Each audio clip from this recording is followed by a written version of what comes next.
Rangers. You know, if you remember back in the summer, Dave, we watched them in the play-in game, and they got swept by Carolina. Yep. And it's you have to flash back to almost a full year. At this point, yeah. When we were in early March, right before COVID, and there was if you watched the Rangers closely, you felt this momentum build up.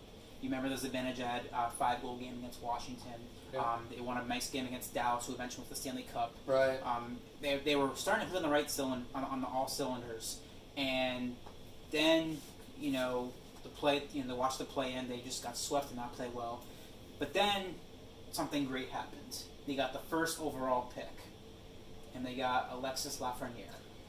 And so he scored his first goal the other night. He did score his first goal. He did score his first goal, and that's what I want to get to, Dave, because I want to get your opinion on this, because I think back to, if you go way back to 2005, 2006, Sidney Crosby, Alex Ovechkin, and they were kind of in the same position now that like Lafreniere and Capo's in. Capo. And if you remember their rookie year, these guys, not even as teenagers, right off the start, scoring goals, getting points, contributing, really saying early that the hype is being matched by production.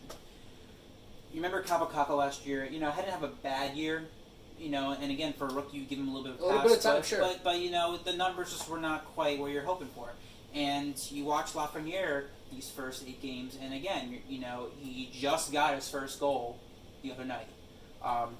And so the Rangers right now, they beat Pittsburgh. To be fair though, and once they get going more, mm-hmm. I think they have a lot of contributors, mm-hmm. and that's what makes them so they're either going to be, in my opinion, they're going to just be awful because they're still kind of in that rebuild mode, or they're going to really go on a run and be dangerous because they do have the talent. They have the talent. They're just young. Mm-hmm. They're inexperienced. A lot of guys haven't played together for very long. Mm-hmm. So, and then inconsistent goaltending. Mm-hmm. But however, Igor did have a great game the other night, mm-hmm. where they got that win.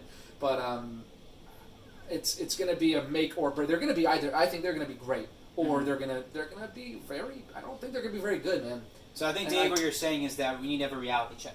That the Rangers being 3-4-1 right now is to be expected. Not it is expected. No, I'm not that disappointed, and I hate to cut you off again, but no, I just think that this is going to be the year where, because they're still in that kind of year 2 of the rebuild, and next year will really be the year to watch. But obviously you watch all the time and all the games regardless. But I think that this year is going to be the get our pieces together. Mm-hmm, mm-hmm. Next year, bring in 1 or 2 extra guys, and then they're going to take off. Okay. Bring in a veteran or 2, and then they'll take off. But this year, it's just getting the young guys to gel, becoming a cohesive unit, mm-hmm. and playing defense. Well, that's the thing. Clear the puck. That's the thing, Dave. And you kind of put a reality check, I think, to Rangers fans out there, because you go on the Facebook posts like that. And I get pissed when they lose, but I'm guilty of it too, Dave. It's frustration. Absolutely. It's a rebuild. You're supposed to be frustrated, but you also try. But sometimes you also want have a little improvement. sense. Yeah, you want to see results right away. It's hard, but I guess the question is, and I'll bring up this example because I already brought up the Crosby Ovechkin. That's those players started young and they really thrived, and it set the stage for both those teams to do really well for many years of time. Really never missed the playoffs. No. Think about Edmonton. Yeah. Think about Nugent-Hopkins and Connor McDavid. Dude, he's a stud. Both were first overall picks. Both were highly priced possessions. And both, again, they can score. They can put points on the board. But Edmonton, with those 2 stars, have yet to really reap any team success. Right. And so my concern is, and this is where I start to look towards, the coach and management is, obviously you have Lafreniere and Kako.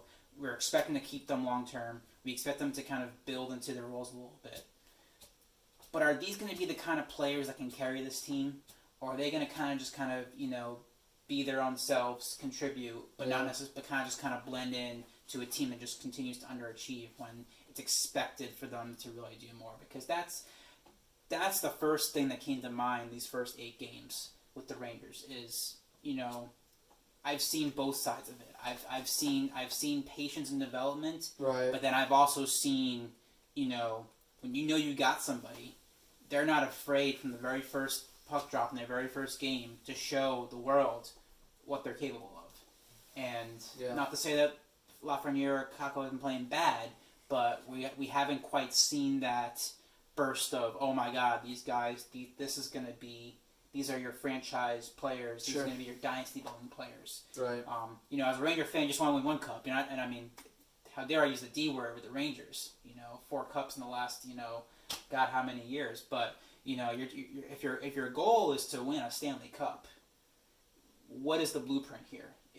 Is patience really going to pay off, or is there something inherently wrong with maybe the staff that can develop these players into better players?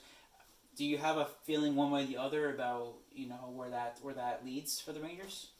We'll see. And I think again that's going to be something that we can discuss in greater detail in like a completely separate segment, because I do believe the coaching and the management and a lot of that plays a huge role in development, and I could go on about my opinion on that. And also there are some facts to prove my opinion. But no, I think it's just drastically underrated.